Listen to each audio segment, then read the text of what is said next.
मंच पर उपस्थित भारतीय जनता पार्टी के प्रदेश अध्यक्ष श्रीमान नयनार नागेंद्र जी, भारतीय जनता पार्टी के वरिष्ठ नेता के अन्नामलाई जी, तमिलनाडु चुनाव के प्रभारी और भारत के कॉमर्स मिनिस्टर श्री पीयूष गोयल जी, डॉक्टर एल मुरुगन जी, श्री एन रामचंद्रन जी, और आज इतनी बड़ी संख्या में आए हुए भारतीय जनता पार्टी के मालिक, ऐसे मेरे सभी कार्यकर्ताओं को मेरा प्रणाम।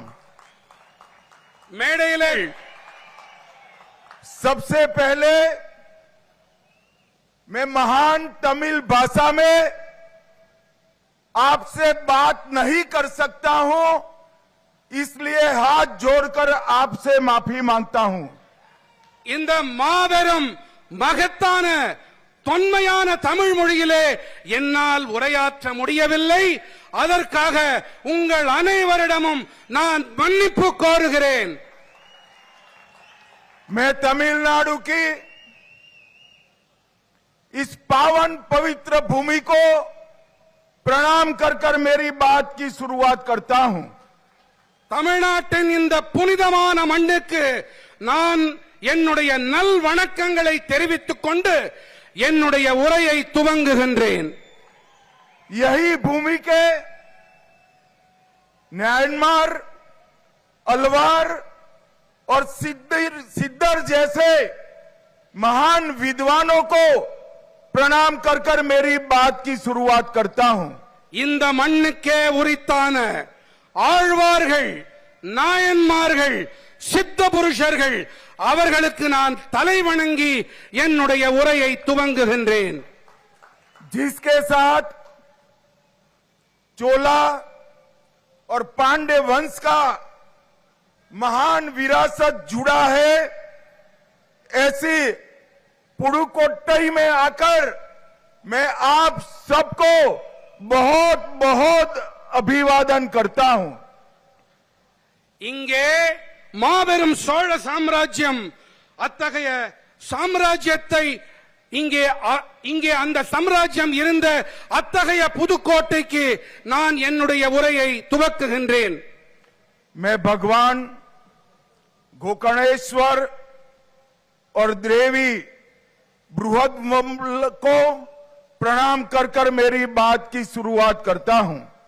சிவனாருக்கும் உமையவளுக்கும் நான் என்னுடைய தலையை வணங்கி அவர்களுக்கு சிரம் தாழ்த்தி என்னுடைய உரையை துவங்குகின்றேன்.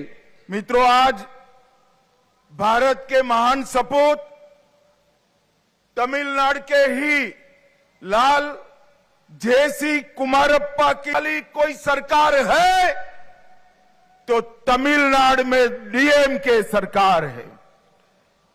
தேர்தல் அறிக்கை के अंदर तमिलनाडु के माताओं बहनों की कोई सुरक्षा की गारंटी नहीं है।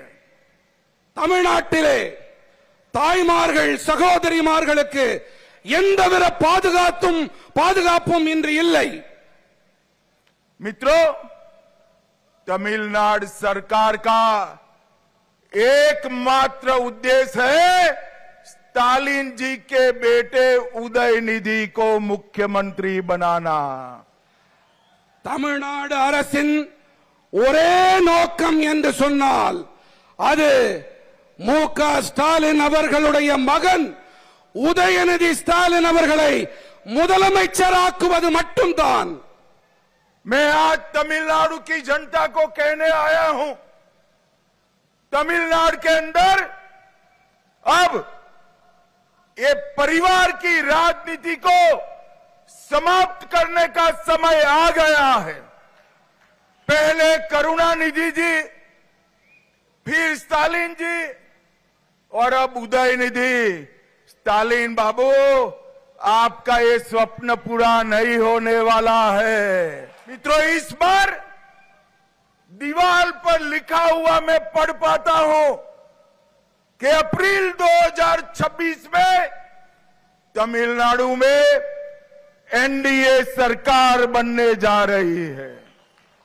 एआईएडीएमके और भारतीय जनता पार्टी का अलायंस नेचुरल अलायंस है।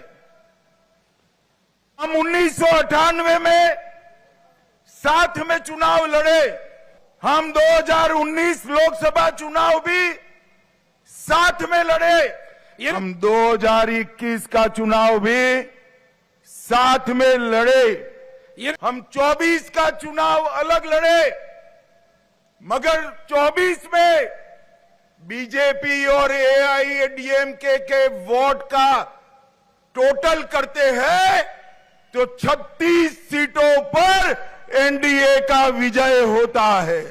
मित्रों, एक अपप्रचार स्टालिन जी की पार्टी ने चलाया है कि एनडीए तमिल भाषा का विरोध कर रही।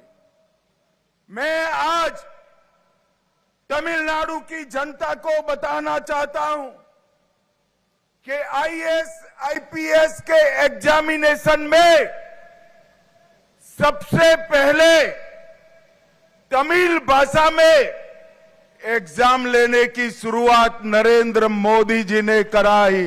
तमिलनाडु के रेलवे स्टेशनों पर तमिल भाषा में घोषणा करने का काम भी नरेंद्र मोदी जी ने करवाया। बनारस हिंदू विश्वविद्यालय में तमिल पढ़ने के लिए सुब्रमण्यम भारती चेयर की शुरुआत नरेंद्र मोदी जी ने की। महान ग्रंथ थिरुकुरल का भारत की 13 भाषाओं में अनुवाद नरेंद्र मोदी जी ने कराया। मेडिकल और इंजीनियरिंग की परीक्षाएं तमिल भाषा में लेने की शुरुआत नरेंद्र मोदी जी ने कराई। भारत सरकार ने फिजी में तमिल भाषा में शिक्षण कार्यक्रम की शुरुआत कराई और महान सेंगोल को इतने सालों से कांग्रेस डीएमके ने एक म्यूजियम में रखा था, नरेंद्र मोदी जी ने सेंगोल को पार्लियामेंट में स्थापित करने का काम किया। अभी अभी भारत के उपराष्ट्रपति पद पर हमारे श्रीमान राधाकृष्णन जी को चुनकर लाने का काम भी बीजेपी और नरेंद्र मोदी जी ने किया। भाइयों बहनों, एडीएमके सरकार भ्रष्टाचार का पर्याय बन चुकी है कि एक मंत्री जेल में जाने के बाद भी 243 डेज तक उनको मंत्री पद पर बिठाए रखा।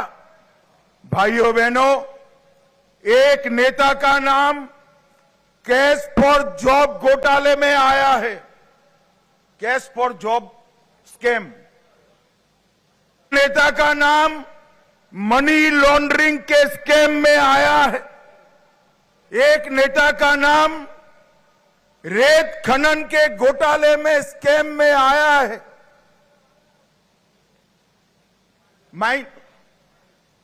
மணலை அள்ளும் ஒரு ஊழலிலும் ஒரு தலைவரின் பெயர் வந்திருக்கிறது।